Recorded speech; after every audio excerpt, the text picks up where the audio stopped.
24년도 최종 정리 강의 시작하겠습니다. 네. 굉장히 익숙하신 분들 되게 반갑고요. 일단 오늘 한 3시부터 원래는 10시까지 계획이 되어 있는데 최대한 빨리 끝내보도록 할 테고, 이 자료는 이거 하나에 지금 제가 다 담아놨거든요. 최신 판례도 나름 이제 좀 반영을 했고, 그 다음에 필요 없는 것들을 다 완전히 다 뺐어요. 그래가지고 이 두께 자체는 그 제 기본서보다 두꺼워 보일 수 있는데 양 자체는 훨씬 더 적어요. 양 자체는 훨씬 적고 글씨 크기가 크고 이래가지고 양 자체는 적은 거. 그리고 제가 지금 그 독감에 걸렸어가지고 목소리가 조금 이상해졌는데 조금 양해해 주시고, 네, 오늘 최종 정리 강의 한번 시작해 보겠습니다. 일단 그 처음에 제가 이거 나눠드린 한 장짜리 있잖아요. 이거 권리 그냥 정리된 건데 조금 큰 범주에서 좀 한 번에 볼 수 있도록 표로 정리된 걸 가져와 봤습니다. 보시면 저작권의 저작 인격권, 재산권, 그 다음에 인접권의 실현자, 음반 제작자, 방송 사업자 이렇게 있는 거 확인하실 수 있고, 저희가 이제 항상 아시다시피 그 실현자 파트에서는 보상금 청구권이 따로 권리가 있다는 거, 그것도 확인해 보실 수 있습니다. 네, 이렇게 하고 최종 정리 강의 이제 시작하겠습니다. 네, 앞서서 네, 1장 저작물인데, 앞서서 일단은 이제 인강으로 보시는 분들 위해서 제 소개 한번 드리면, 저는 58회 변리사 시험에서 합격해서 지금 이제 상표 변리사로 활동하고 있는 김선화 변리사라고 하고요. 올해 2024년부터 저작권법 강의를 시작했습니다. 네, 최종 정리 강의를 하는 저작권법 강사가 있는지는 모르겠는데 일단 저도 학원에서 좀 부탁을 하셔가지고 만들어 봤는데, 아무래도 저작권법 자체가 조금 선택 과목이기도 하고 지금 7월 달이라서 시간이 많이 없으실 것 같아요. 이거 강의까지 들으시기에. 그래서 인강으로 들으셔도 되니까 그래도 한 번쯤은 그 1회독 하는데 저희가 저작권법이라도 막 일주일, 2주일 잡으시더라고요. 근데 이렇게 하루 정도 투자하셔서 한번 쫙 하고 그 다음에 또 이제 시험 전날 가서 보시면 되니까 잘 오셨습니다. 네. 너무 이제 혼자서 회독을 하다 보면은 오래 걸리기 때문에 오늘 한번 다 보겠습니다.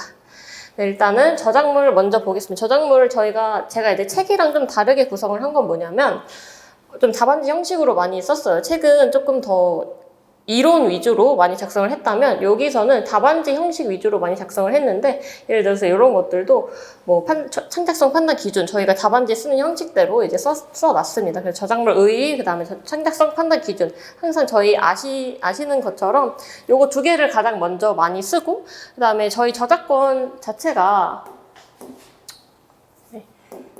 저작권법 자체가 그 침해 판단이 가장 주된 요소잖아요. 저희는 등록이나 이제 심사 같은 게 없기 때문에 보통 이제 바로 이제 창작을 하면은 창작성이 있냐 없냐에 따라서 바로 발생이 되기 때문에 침해 판단을 하는데, 거기에서 가장 중요한 선결 논점이 창작성이 있는지, 그래서 저작물성이 인정되는지 요거죠. 그래서 처음에 저는 이제 GS 문제에서도 저작물성 인정 여부랑, 오랜만에 써가지고 저작물성 인정 여부랑 침해 판단 이 두 가지를 가장 많이 내기는 하는데, 그 둘 다 창작성이 먼저 이제 전제가 되어야 이제 저작물이 인정이 되고 그래야 이제 권리가 발생을 하기 때문에 요거는 이제 항상 아시다시피 외워주시면 되고요. 이건가요? 네. 그리고 이제 바로 아이디어 합체의 경우로 넘어가겠습니다. 요 두 개는 아시니까 그냥 두 개 써주시면 되고요. 아이디어 합체된 경우는 뭐냐면, 원래 이제 저작권법이 보호하는 게 창작적인 표현 형식이죠. 표현 형식. 네, 표현 형식을 보호하는 건데, 원래 아이디어는 이제 보호 대상이 되지 않습니다. 독창적 신규성이 있다 하더라도 아이디어 자체는 보호가 되지 않는데, 요거를 이제 써주실 일은 거의 없지만 그 골프 코스 판례에서 쓰고 있거든요. 저희 이제 가장 A급으로 꼽히는 판례 중에 하나인데, 골프 코스 판례에서 골프 코스가 이제 아이디어다. 그 이제 이런 조형을 해놓은 것들 전체적인 구성이 아이디어다. 이래서 보호가 안 된다. 요런 주장을 지금 피고하고 있기 때문에 거기에서 이런 판례를 쓰고 있긴 합니다. 근데 보통은 이 판례 자체를 많이 쓰진 않고요. 어쨌든 표현 형식을 보호를 하고 있는데 저작권법에서 예외적으로 이제 밀접하게 아이디어 합체되어 있는 경우, 그때는 아이디어 포함해서 전체를 이제 다 보통 이제 아이디어가 보호가 되지 않는데 만약에 표현이 이렇게 같이 묶여 있는 경우 밀접하게 이때는 표현을 보호하고자 이걸 전체를 보호해야 되느냐 혹은 아이디어를 보호하지 않으니까 보호되지 않느냐 했을 때 여기서는 이제 보호되지 않는다고 하고 있습니다. 보통 이런 것들을 표준적 삽화, 필수 장면 등이라고 하는데 이것도 잘 나오진 않아요. 그래서 뭐 굳이 이제 보실 필요 없고 그냥 그 개념 정도만 알고 계시면 됩니다. 이걸 외울 필요는 없고요. 제가 외워야 되는 거는 따로 말씀을 드릴게요. 네, 그래서 여기 이제 보시면 저희가 TV 방송 프로그램 포맷 이거랑 게임 요거 이제 중요한 판례인데 TV 방송 이거는 이제 기출이 한번 나왔거든요. 그 무슨 뭐 가면 싱어 뭐 이런 프로그램으로 한번 기출이 나왔는데 그거가 이제 방송 프로그램이었어요. 예능 프로그램. 근데 리얼리티죠. 보통 뭐 오디션도 그렇고 뭐 여기서 말하는 짝 이런 그 나는 솔로 이런 것들 다 리얼리티잖아요. 그렇기 때문에 정해진 어떤 대사나 이런 것들이 영화처럼 그런 게 있는 것이 아니고 그냥 그 출연자들이 나와서 그때그때 다르게 이제 구성이 되는 거기 때문에 표현이 계속 달라지거든요. 그럼 그 포맷은 어떻게 보호해야 되느냐 했을 때 이제 개별 요소들 각각의 창작성 외에도 이런 개별 요소들이 일정한 제작 의도나 방침에 따라 선택 배열됨에 따라 구체적으로 어우러짐에 따라 전체적으로 이제 프로그램 자체가 근데 이 논리를 이제 게임에서도 그대로 쓰거든요. 게임에서는 원래 그 아이템, 그러니까 여기서 구성 요소란 아이템, 뭐 캐릭터, 뭐 이런 것들이 다 게임의 구성 요소가 되는데 그 구성 요소 각각 외에도 일정한 제작 의도, 시나리오에 따라 기술적으로 구현되는 과정에서 선택 배열되고 그다음에 조합돼서 전체적으로 게임물 자체가 이렇게 이제 똑같이 판단을 하고 있습니다. 그래서 뭐 둘 중에 하나 외우시고 보통 이제 저는 이걸 외우시길 추천을 드리고 이거 한번 나왔으니까 게임이 나올 수도 있으니까 이거를 먼저 추천을 드리고 뭐 여기는 그냥 외울 필요 없고 이 밑줄친 부분이 조금 문장이 어렵다 보니까 외워주시면 좋겠습니다. 그래서 요거 외워주시면서 다른 창작성 판단과 조금 다르게 요 구성 요소를 각각 플러스 그다음에 선택 배열 조합 전체적으로 요거를 암기해 주시면 되겠습니다. 그래서 게임 판례 나왔을 때 창작성 판단 기준 위에 것도 자리 되면 쓰시고요. 만약에 안 되면 요걸로 쓰시는 거죠. 게임 창작성. 뒤에서도 제가 한번 다뤄드리긴 하는데 어쨌든 이제 그 특유한 이거 어떡하죠? 됐다. 특유한 이제 창작성 판단 기준을 가진다는 거. 그래서 저거 하나 외워주시면 되겠습니다. 외워두실 거는 한번 체크를 해주시고요. 그 다음에 저작물 종류를 쭉 나갈 텐데 여기는 이제 따로 볼 게 없어요. 그래서 문제 되는 거 위주로 볼 텐데 제4조 1항에 1호부터 9호까지 이렇게 있고 그 다음에 어문 저작물 이런 것들도 사실 그렇게까지 많이 의의를 쓸 일이 많이 없어요. 어문 저작물의 의의 뭐 이런 식으로 음악 저작물 의의 이런 식으로 쓸 일이 별로 없기 때문에 그냥 외우시지 마시고 그냥 넘어가시면 됩니다. 그리고 창작성 판단 기준에 이런 것들 있죠. 제호 같은 거.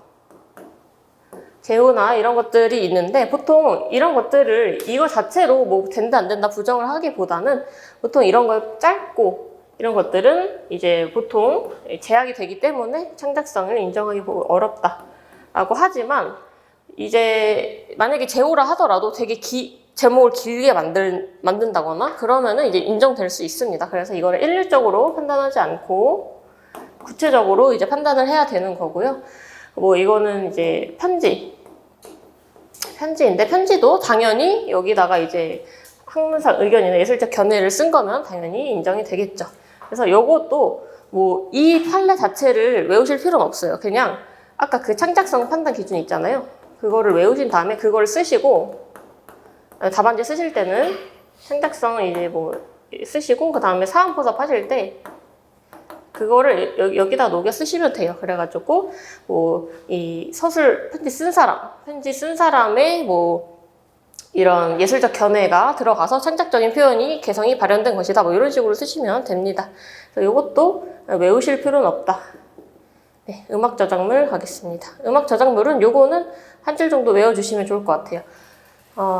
창작성 판단 기준에 독창적인 형태로 표현되는 가락을 중심으로 리듬, 화성을 종합적으로 고려해서 판단한다. 창작성 판단 기준. 네, 저는 뭐 이렇게 외울 때 뭐 그냥 가리와 가리화 이렇게 외웠는데 뭐 이렇게 굳이 안 외워도 그냥 뭐 본인이 편하신 대로 가락, 리듬, 화성 이렇게 외운 다음에 가락을 중심으로 이렇게 외워주시면 되겠죠. 그다음에 연극 저작물 가겠습니다. 연극 저작물도 뭐 딱히 뭐 문제 되는 거 없고요.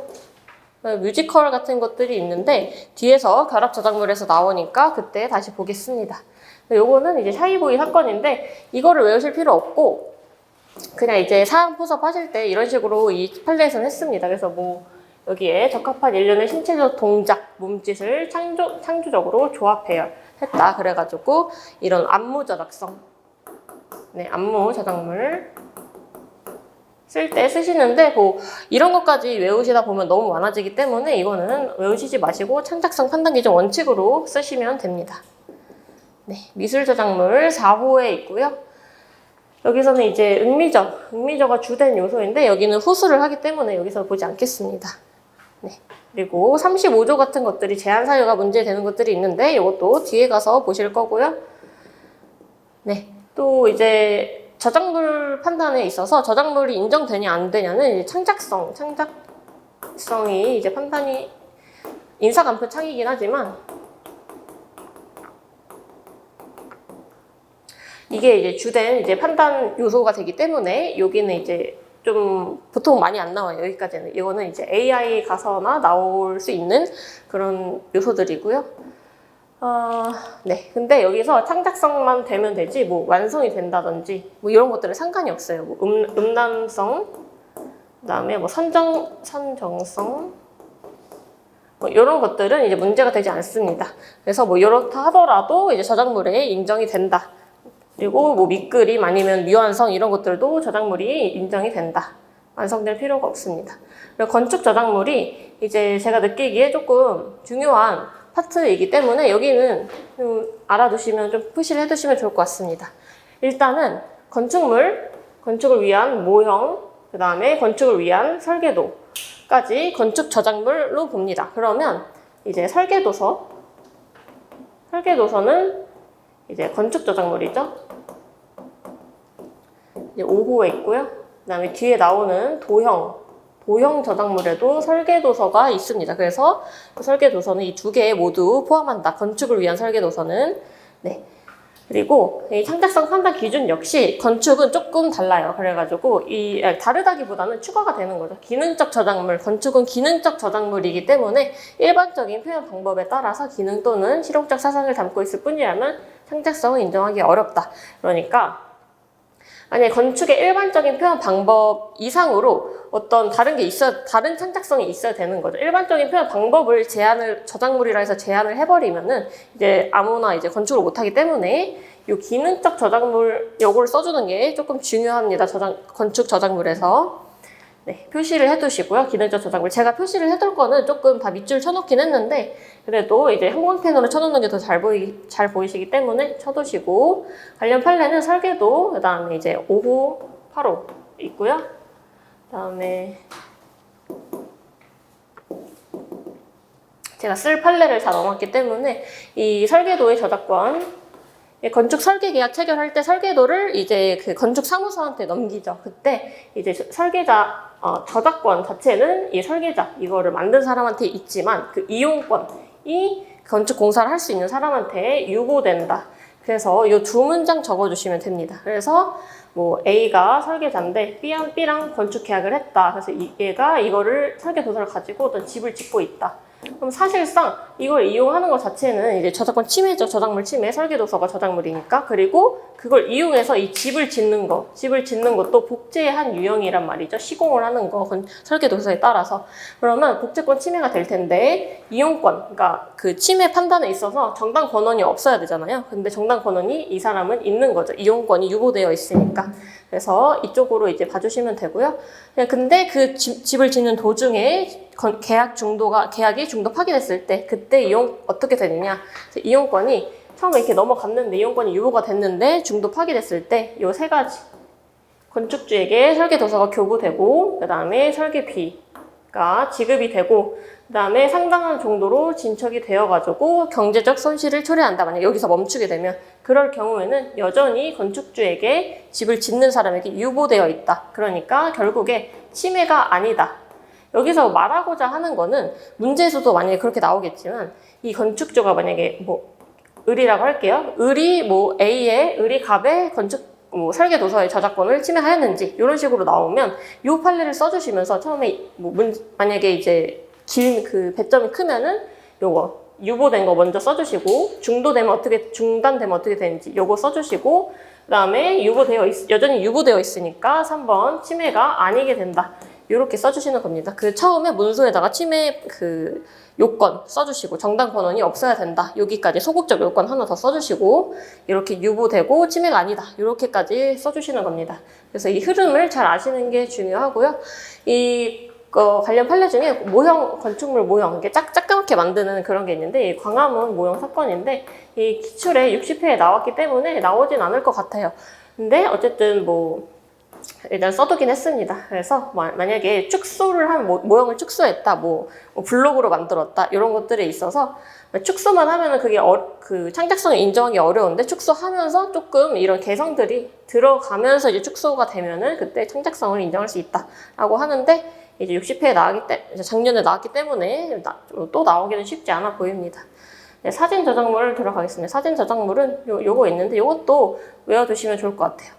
요거는 창작성 판단 기준이 피사체 선정, 촬영 방법, 현상이나 이렇게 세 가지인데 여기까지 이제 구도 설정, 빛의 방향, 양 조절, 카메라 각도 설정 이런 것들이 다 촬영 방법 중에 하나로 이제 저는 보고 있습니다. 그래서 만약에 여기 전체가 생각이 안 나면 요거 세 개라도 외우는 거를 추천을 드리고요. 그래서 이런 것들에서 개성 창조성 드러나면은 저작물에 해당을 한다라고 보고 있습니다.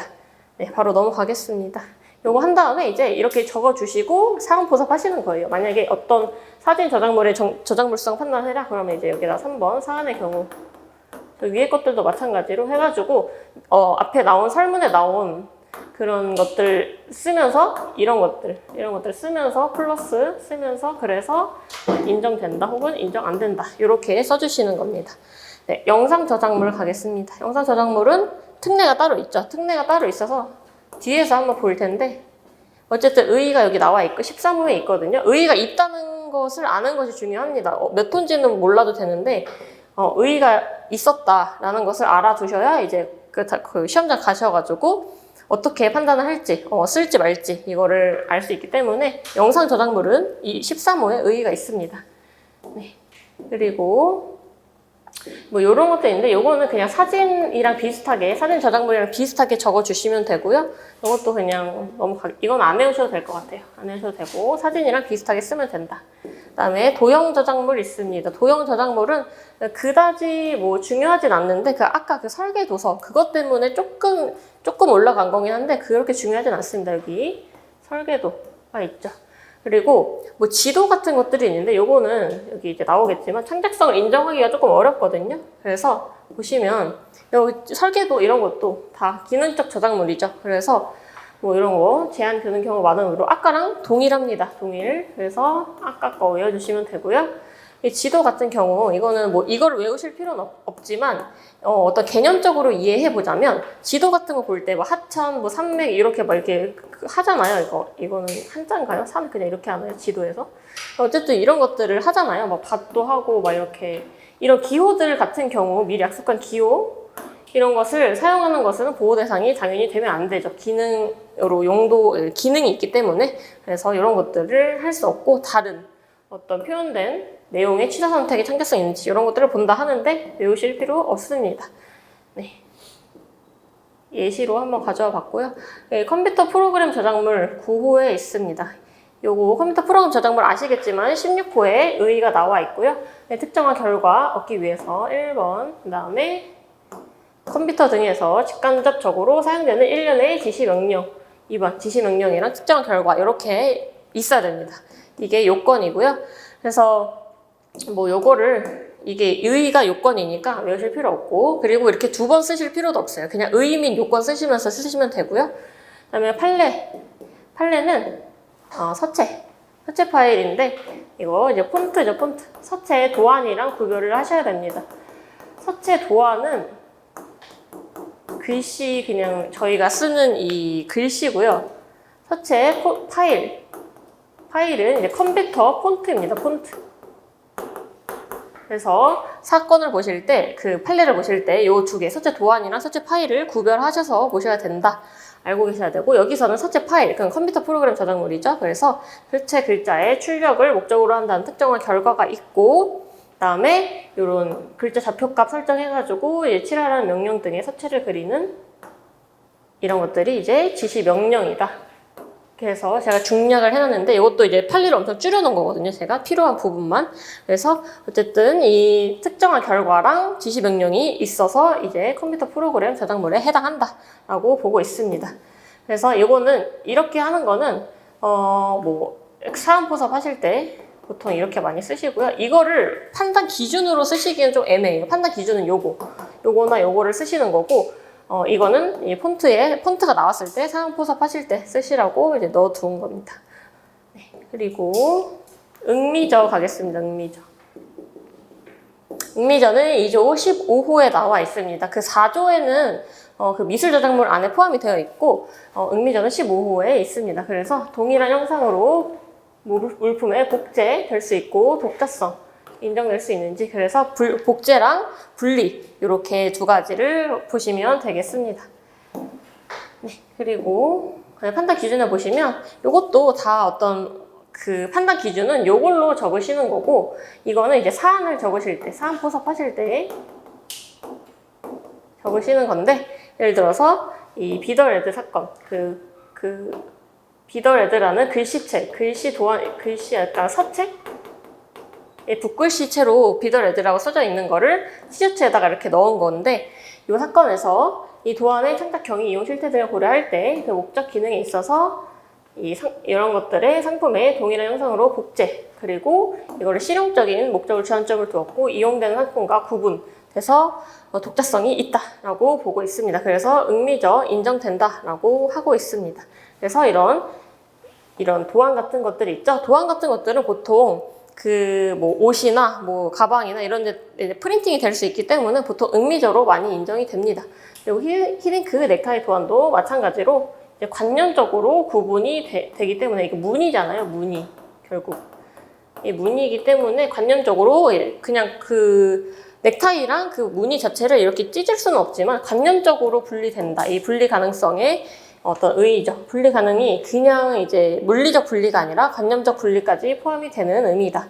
알고 계시면 되고, 관련 판례는 이 표지랑 제호 디자인 이런 것들이 있는데, 이런 것들도 일률적으로 이제 판단할 수는 없지만 어쨌든 이런 판례가 있다라는 것을 알고 계시면 되는데, 일단은 이 제호 이런 것들은 이 서적의 내용을 전달하기 위한 수단에 불과하기 때문에 이 서적과 분리 인식되어 독립적으로 존재할 수 없다라고 하고 있습니다. 그러니까 이 독자성을 부정하는 건데, 그래서 응미저가 아니다. 약간 예외적인 거죠. 왜냐면은 사실상 관념적 분리는 그러니까 관념적으로 이 제호 자체를 다른 책에다가 혹은 다른 어떤 티셔츠에다가 이제 프린팅을 해서 이렇게 넣는 거는 가능은 하지만, 그 자체가 이 서적이 아니면은 뭔가 의미가 없어지는 그러니까 글씨잖아요. 그렇기 때문에 이런 것들에 있어서는 관념적으로 분리가 조금 독자적인 어떤 기능을 가지지 않는다라고 해서 응미저가 아니라고 지금 판단을 하고 있습니다. 네. 그리고 요거 서체 도안 요거는 이건 나중에도 할 텐데, 네.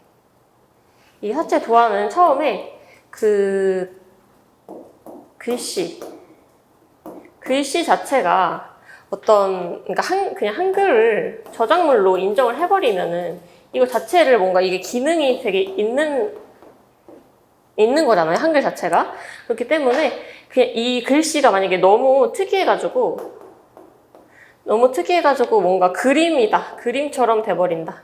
그러면 이제 인정을 하는데, 그냥 글씨 자체예요. 글씨 자체면 그러니까 그 서체 파일은 이 폰트로 컴프로 인정을 해주는데, 이제 서체 도안 이거는 이제 이런 기능적인 어떤 거를 더 크게 봐가지고 한글이 가지는 기능, 우리 글씨가 가지는 기능을 더 크게 봐서 제한을 하면 안 된다. 그래서 저작권법으로 보호하지 않는다. 저작물로 인정하지 않는다. 이런 판례를 취하고 있습니다. 그래서 여기 실용적인 기능을 주는 목적으로 하여 어떤 미적 요소가 가미되어 있다 하더라도 이 별도로 하나의 독립된 특성이나 가치를 가지고 있는 경우에만 저작물로 보호되기 때문에 이때는 그러니까 결국은 이 말이 독립적으로 어떤 가치를 가지지 않는다. 이 서체 서체 도안은. 그래서 저작물로 인정이 되지 않는다라고 하는 거죠. 네. 요거는 이제 또 맨 뒤에 가가지고 이 저작물성이 문제되는 파트 거기 가서 다시 보겠습니다. 네. 네, 특수한 유형의 저작물 가겠습니다. 특수한 유형의 저작물은 편집저랑 2차저 이렇게 두 개가 있는데 엄청 짧게 제가 줄여놨거든요. 그래서 할 게 없어요. 그래서 17호, 18호 적으시면 되고 편집물 나오면은 17, 18호 그 문제에서 어떤 소재를 뭐 선택, 배열, 뭐 수집, 뭐 선별 이런 말들이 나오면은 이제 편집 저작물을 한번 생각을 해보셔야 됩니다. 왜 이렇게 발음이 꼬이죠? 네, 키워드를 알고 계셔야 되는데 키워드, 선택, 배열, 수집, 선별 이런 것들 나오면은 편집물이구나 혹은 편집 저작물이구나. 근데 제가 요즘 그 판례를 보니까 편집물도 굉장히 많이 나오고 있기 때문에 한번 요거를 이제 놓치면은 이 키워드를 한번 놓치면은 이거가 아예 나가면서 그 완전 논점 누락이 되거든요. 그렇기 때문에 키워드를 잘 살피시는 거를 한번 이제 고려를 해보시고 이렇게 17, 18호 적고 이 판단 기준 판례에 적어주시면 됩니다. 일정한 방침, 목적 가지고 수집, 분류, 선택, 배열 해서 이 행위에 이러한 행위의 창작성이 있어야 한다. 그래서 소재 그 자체가 창작성이 있는 게 아니고 소재 그 자체는 창작성이 없어도 되고 그리고 저작물이어도 되고 저작물이 아니어도 됩니다. 소재 자체는. 소재는 저작물이어도 되고 아니어도 된다. 근데 그냥 그거를 다 모아서 그리고 그 소재를 선택하고 수집하고 배열하는데 그 행위 자체의 창작성이 있어야 한다라고 하고 있습니다.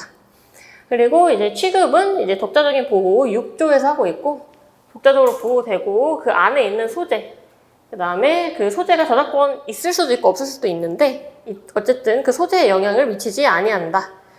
그래서 상세 페이지 요거가 이제 최신 판례인데 제가 이제 그 GS에 냈던 건데 이 상세 페이지 예를 들어서 뭐 저희가 오픈마켓 같은 데 들어가 보면은 이 상세 페이지가 엄청 쭉 길게 이렇게 있고 여기 엄청 많은 정보들이 쭉쭉 있죠. 그래서 사실 이게 어떤 페이지를 이렇게 스크롤하면 내려가는 거지만 결국은 이거 이미지 다운 해보면 이게 전체가 하나의 이미지 파일이거든요. 상세 페이지가.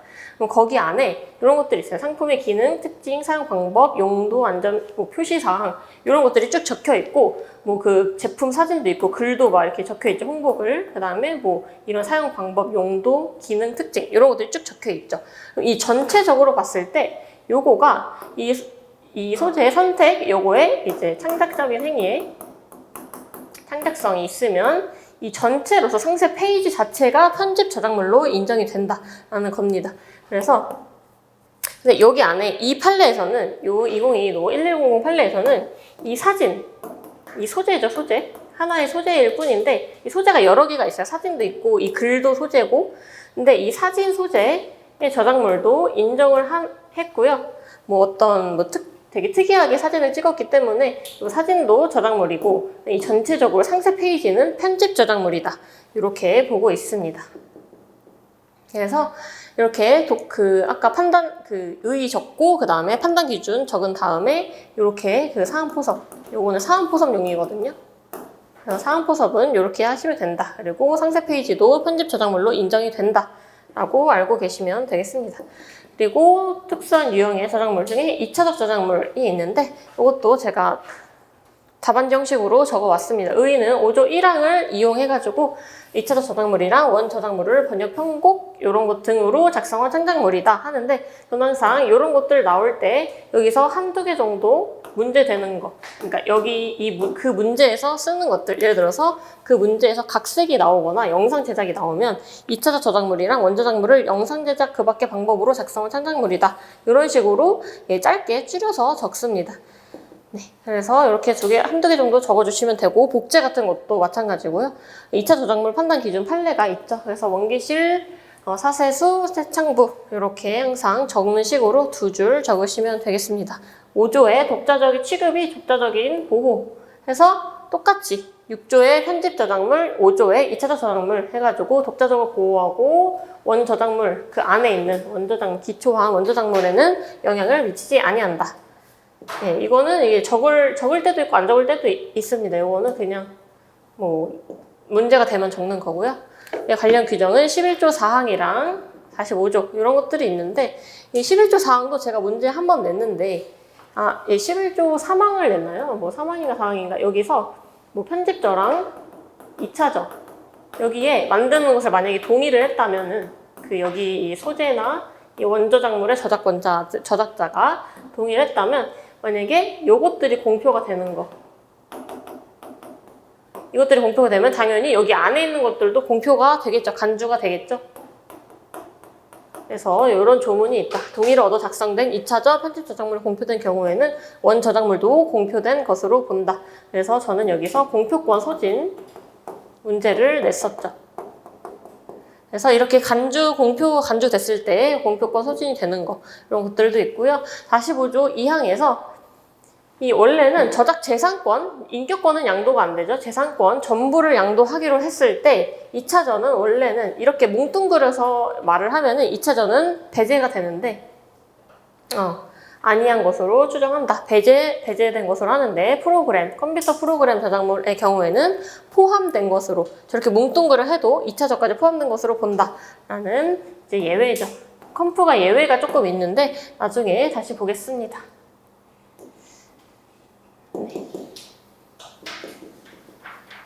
네, 보호받지 못한 저작물도 제가 다 빼고 여기 이런 것들이 잘 안 나오기 때문에 다 빼고 이제 나오는 거는 뭐 보통 요거 5호가 나오죠. 그래서 뭐 이런 국민의 알 권리를 보장한다 이런 취지가 있는 거고 사실의 전달에 불과한 시사보도 여기 동조 5호인데 요것도 이제 그렇게 많이 나오진 않으나 그래도 만약에 이게 나온다 그러면은 일단은 7조 5호를 써주시고 그 다음에 요 판례 시사보도 판례를 적으시면 됩니다. 그래서 결국에는 이제 저작물이 안 된다 혹은 보호 대상이 안 된다 이런 식으로 적어주시면 되는데 여기서 사실의 전달에 불과한 시사보도라 함은 이 창작성 의미에 비춰봤을 때 이 기본적인 그러니까 육하 원칙 어디서 누가 무엇을 어떻게 뭐 이런 기사 있잖아요. 그냥 뉴스 기사 이런 것들에 한해서만 이 사실의 전달에 불과한 시사 보도고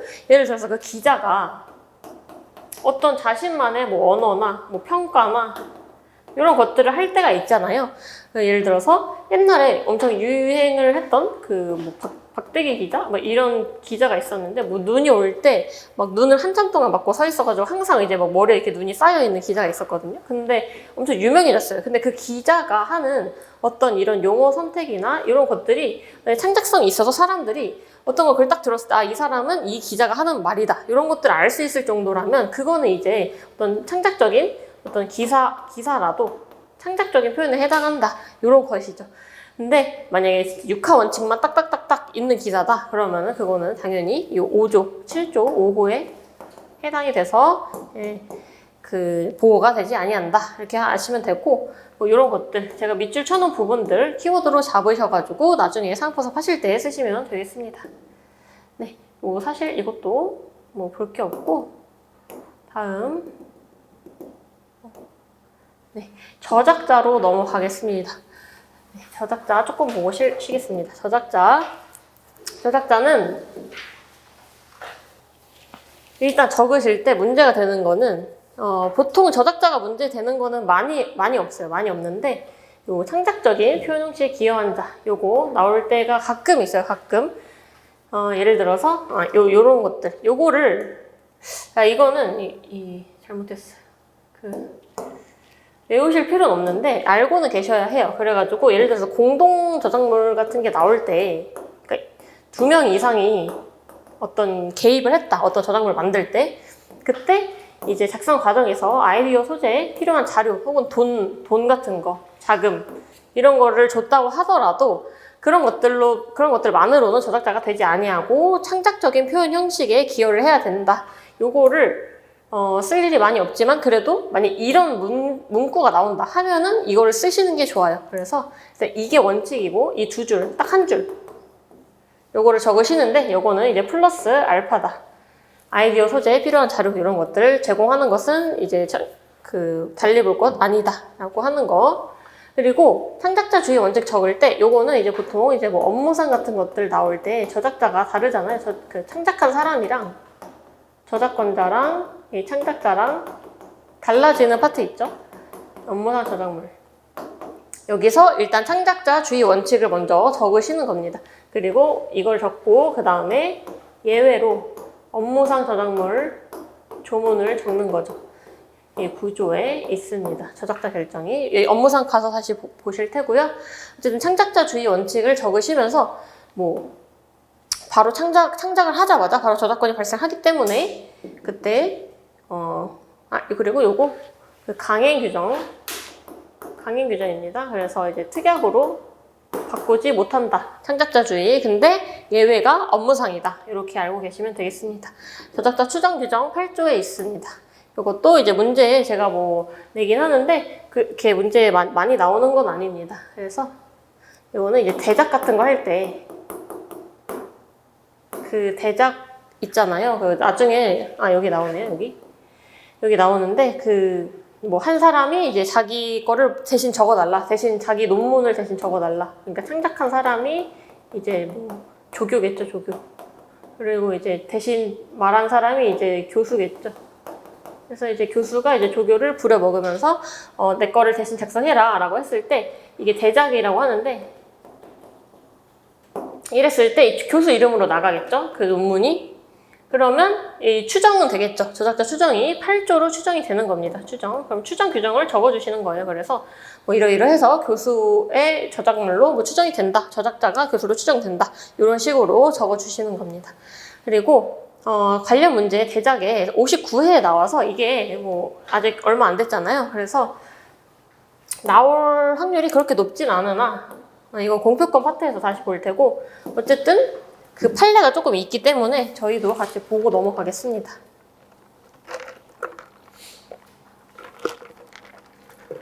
네, 다음에 업무상 저작물까지 보고 쉬겠습니다. 업무상 저작물은 중요해요. 중요해가지고 이거는 좀 알아두시는 게 좋고 판례도 조금 많습니다. 판례가 좀 있고 또 보통 그 업무상 저작물의 의, 요건 이런 것들로 해가지고 이렇게 5가지, 그러니까 이 조문은 2가지인데 사용자의 기획하에 1번이고요. 종사하는 자가 업무상 작성 3번, 그 다음에 명의로 공표되는 4번, 뭐 특이한 게 없을 거 5번. 이런 식으로 5가지의 요건이라고 하는 게 있는데 이거를 이렇게 묶어서 적으실 수도 있고 이렇게 떨어져서 적으실 수도 있는데 일단은 이렇게 떨어뜨려 적어놨고 만약에 묶어서 적으면은 여기다 그냥 이 내용을 이렇게 이어서 적으시면서 이렇게 그 목차를 이렇게 잡으시는 거예요. 업무상 저작물 의 및 저작자 결정 이런 식으로. 그래서 이 조문 자체가 그냥 업무상 저작물의 요건이라고 5가지를 적으실 수도 있지만 저 같은 경우는 일단은 이렇게 조문이 나눠져 있는 데는 이유가 있는 것이고 조문의 어떤 이름 자체도 업무상 저작물의 요건이 아니고 업무상 저작물 의의는 여기서 끝난 거고 저작자 결정이 이렇게 결정된 업무상 저작물의 저작자는 이렇게 된다라고 하고 있기 때문에 조금 나눠서 적는 게 조금 더 정확하다라고 보고 있습니다. 네. 어쨌든 저희가 항상 문제가 되는 거는 업무상 저작물의 저작자가 누구인지 요게 이제 문제가 되기 때문에 이거가 결정이 돼야 이제 저작자가 있고 그 다음에 이제 침해 판단을 할 수 있는 거기 때문에 뭐 어차피 문제가 되는 건 똑같아요. 문제가 되는 건 똑같지만 뭐 목차 적을 때 이렇게 적으셔라 하는 거가 있고 성립 요건에 아까 그 5가지를 적어놨는데 5가지 구체적으로 한번 보겠습니다. 일단은 기획을 하였을 것 해가지고 명시적 혹은 묵시적으로 가능하다. 근데 묵시적으로 하려면 명시적으로 현출된 경우와 동일시할 수 있을 정도로 어떤 추단할 만한 사정이 있어야 된다. 명백하게 있어야 된다라고 하고 있습니다. 그래서 이 밑줄집 부분 보시면 되고요. 이것도 그렇게까지 많이 나오는 파트는 아닌 것 같아요. 그러니까 이 판례가 묵시적으로 어떤 사안에서 문제를 낼 때 사안에서 이런 사실 관계를 주기가 쉽지 않아요. 그래서 만약에 문제가 되면 쓰고 혹은 업무상이 나왔는데 너무 크게 나와서 쓸 말이 없다 하면은 이제 쓰시는 겁니다. 그리고 요 두 개 업무에 종사하는 자가 업무상 작성하는 거 요거는 요게 이제 실질적인 지휘 감독 받는다 요거고 업무상 작성은 이 통상적인 업무로서 기대되는 범위 이렇게 두 가지 쓰시면 되겠습니다. 그래서 어떤 구체적인 어떤 지시를 받지 않더라도 그냥 실질적으로 그런 관계, 실질적 지휘, 감독하는 관계에 있다라고 하면은 멀리 떨어져 있어도 저희가 어떤 대기업에 들어가면 삼성이다 그러면은 이 사장들과 저희는 멀리 떨어져 있지만 어쨌든 실질적으로 지휘 감독을 받는 관계잖아요. 그렇기 때문에 그러면 피용자에 해당을 한다 이런 식으로 보고 있고 통상적인 업무 이것도 마찬가지입니다. 학교에서 시험 문제 내는 거는 선생님들의 통상적인 업무죠. 그래서 시험 문제 어떻게 내세요 이렇게 하지 않아도 시험 문제 내는 게 그 사람들의 선생님들의 통상적인 업무이기 때문에 그것도 시험지도 다 이런 파트에 들어간다라고 하는 겁니다. 그리고 아시겠지만 요거 공립고등학교 교사 요거는 이제 만약에 이게 업무상 저작물 요건이 인정이 된다 하면은 저작자가 지자체로 들어가게 되는 거 지자체가 사용자입니다. 사용자. 학교가 아니라 지자체가 사용자고 사립은 학교가 사용자다. 그래서 업무상이 만약에 되면 다른 요건이 만족해서 그 사용자가 저작자가 되는 경우에는 그 저작자는 학교가 되는 거고 공립은 지자체. 만약에 서울에 있는 학교면 서울시. 네. 이렇게 되는 거죠. 그래서 변빈 등의 명의로 공표할 것인데 컴프의 경우 예외가 있죠. 컴프의 경우 예외 공표하지 않아도 됩니다. 그러면은 업무상 저작물 할 때 컴프 뭐가 있죠? 아까 사체 파일 게임 당연히 컴퓨터 진짜로 코딩해서 만드는 그런 진짜 컴퓨터 프로그램 같은 것들 다 컴프 공표될 것을 요구하고 있지 않습니다. 이것도 보통은 잘 적어주시는데 가끔씩 이제 이거를 이제 모르시고 공표되지 않았으므로 업무상에 해당이 안 된다 이런 식으로 적으시는 분들이 있으시더라고요. 그래서 놓치면 안 되니까 네, 여기 학교 설립 주체인 지자체 공립고등학교입니다. 네, 그리고 이제 이거 특이할 게 없을 것 이런 게 있고 관련 문제로 만약에 나오면은 여기에 나올 위임 도급 계약이 나올 확률이 되게 큰데 이제 학판검이 있는데 학판검은 배점이 클 때 쓰시는 거고요. 배점이 작으면은 그냥 당연히 판례 검토 말고 판례 플러스 상한포섭 이렇게만 쓰시는 거고 이제 배점이 크다. 배점이 크면 이제 학판 검사를 쓰는 거죠. 학설, 판례, 검토, 그 다음에 상한포섭까지 이렇게 쓰시는 거고 배점이 작으면 판례랑 상한포섭만 적으시는 거죠. 앞에 의의 같은 거 하나 적고. 그래서 그냥 항상 똑같아요. 답안지가 의의, 판례, 사안, 의의, 학판 검사. 그래서 만약에 의의 같은 것들 업무상 적용 의의 아까 전에 31호랑 구조 쓰시고 그 다음에 판례 쓰시고 그 다음에 저작자 결정해서 누가 갑이 저작자다 쓰시면서 그냥 침해 판단 하시면 됩니다. 엄청 쉽죠?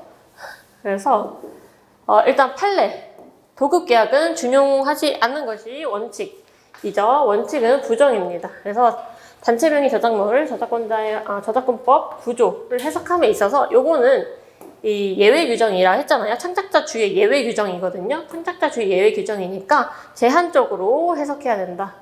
이런 키워드를 쓰셔야 됩니다. 제한 해석. 그 다음에 확대 유추하면 안 된다.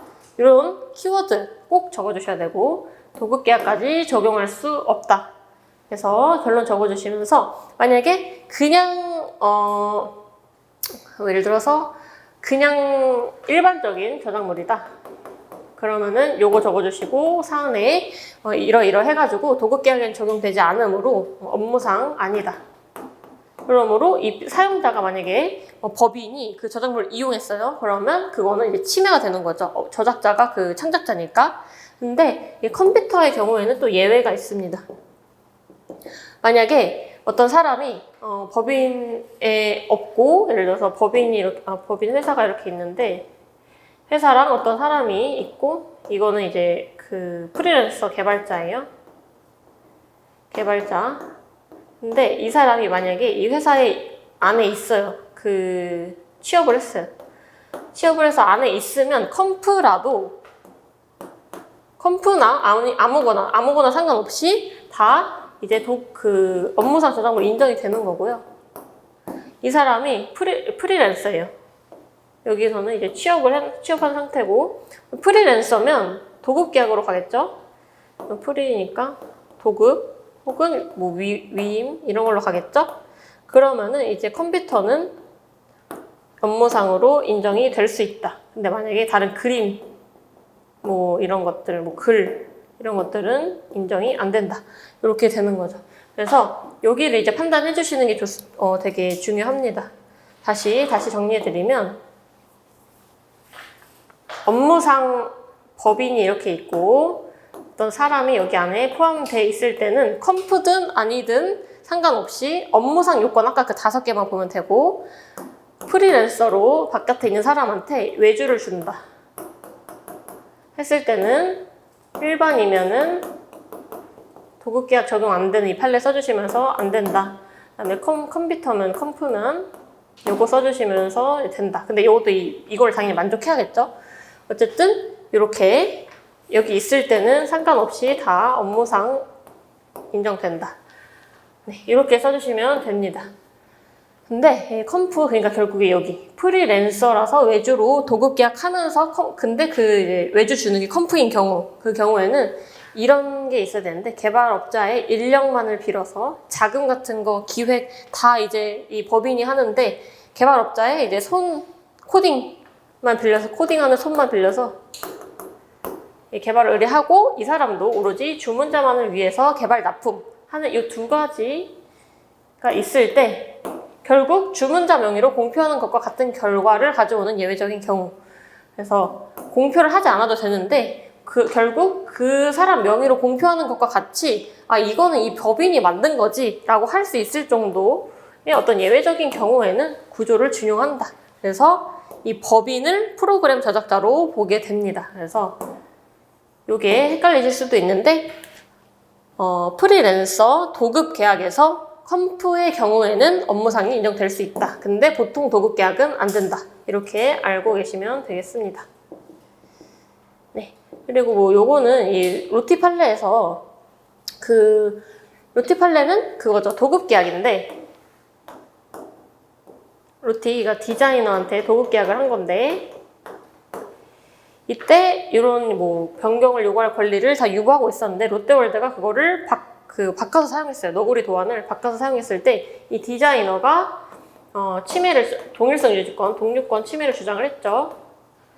처음으로 이 로티 판례에서 문제된 거는 저작자가 누구인지, 업무상 저작물을 주장을 했어요. 롯데월드 측에서는. 근데 당연히 아까 요거 그 위에 거 요거로 가죠. 그 너구리 도안은 그림이잖아요. 그림이니까 이 도급계약에서 도급계약까지 적용되지 않는다. 이 판례로 갑니다. 그래서 그 너구리 도안의 저작자는 누구냐? 롯데월드가 아니라 디자이너다. 디자이너가 저작권을 가지게 됩니다.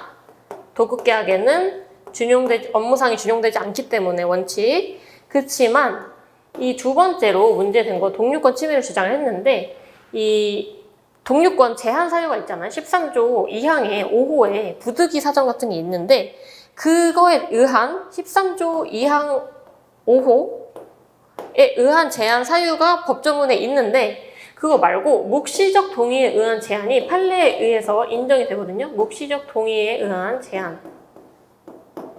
그게 이 롯데월드에서 말하는 건데, 이런 것들 그 계약에서 변경 요구할 권리를 가지고 있었고, 그 다음에 수정 요구를 했는데, 그 롯데월드가 디자이너한테 수정해달라, 재수정해달라, 계속 재수정하니까 이 디자이너가 이제 못하겠다, 너가 알아서 해라 하고 이제 거절했어요. 이제 더 이상의 수정.